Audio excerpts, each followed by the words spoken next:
Hey everybody, this is Ray Halstead and your CFO, Andrew McMillan.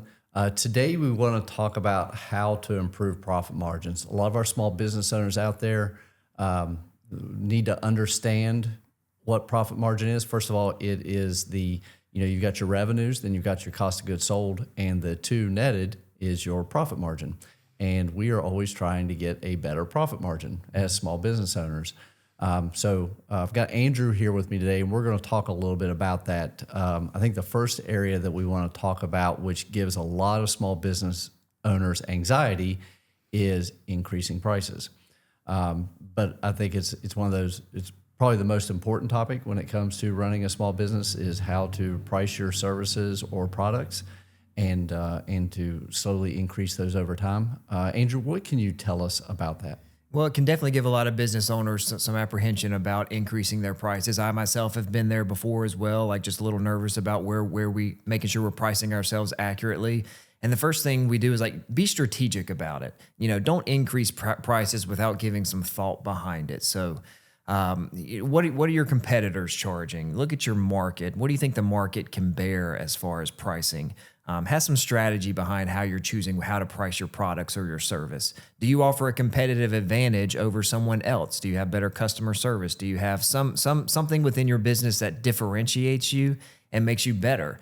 Because if you're providing that better service or that better experience, that more value, people need to pay for that. You should not be doing better than the person down the street and charging less. That just doesn't make sense.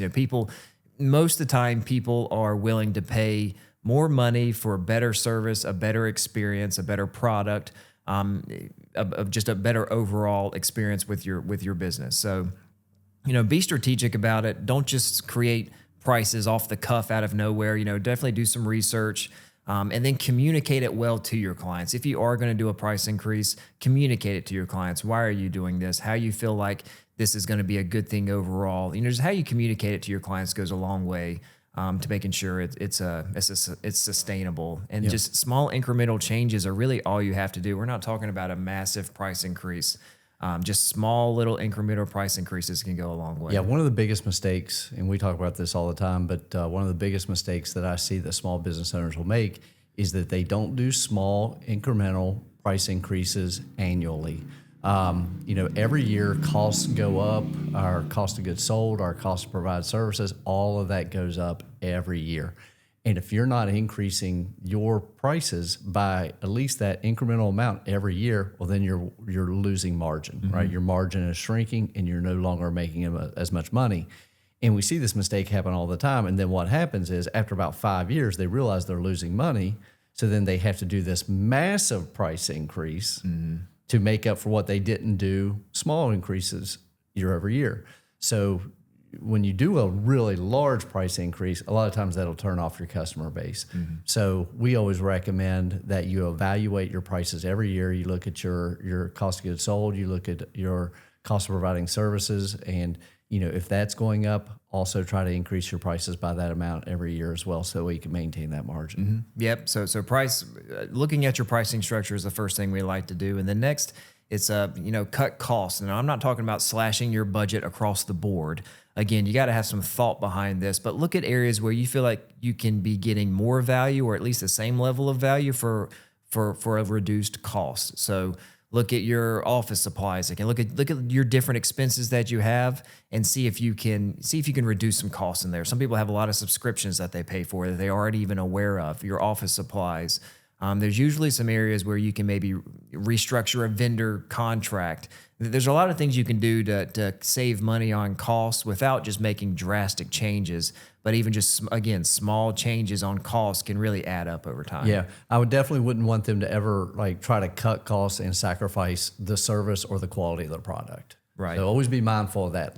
Let's save some money where we can and where it makes sense, but don't have it affect a customer experience or your product quality. Correct. Quality is key here to make sure you're still being able to provide what you've always done for clients, or even maybe do it better than what you've always done. So So those are two ways to help your profit margin. The third one we always look at is streamlining your operations.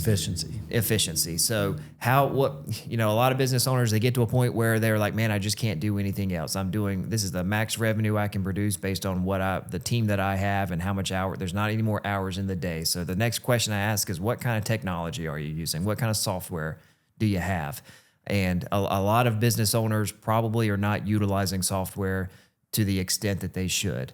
Look at your tasks that you do every day that are routine, and like it can be tracking inventory, payroll, invoicing. There's a lot of things that you do every day, or you're hiring someone to do every day, that can be automated in some way, that can really create efficiencies within your business. And the more efficiencies you can create in your business, the more you free up resources to do other things that are more revenue producing, income producing, and just really translates to a better bottom line for your business. Yeah, we see small business owners, they'll have some anxiety because they'll be looking at some of these, let's say, software packages, and the software packages will be really expensive. But what they soon realize is that it created so much efficiency in their business that it almost replaced a head count, one or two people. And then it enabled their business to grow and become much more profitable. Yeah, we've seen this even with our business. Software has allowed us to take on more volume just because the software is so good now that allows us to manage that volume better. So there's a lot of ways that investing in software is really going to help you be a better business, be more financially secure, and just grow your business from there. So those are the three big areas. When we talk about profit margin, how to increase it. There's some other things we can do, but those are the big ones. Increasing your pricing, cutting costs, and then just streamlining your operations. Well, that's all really good information, Andrew. If you're a small business owner out there and you are interested in how to increase your profit margin, feel free to give us a call and we'll help you out. Thanks.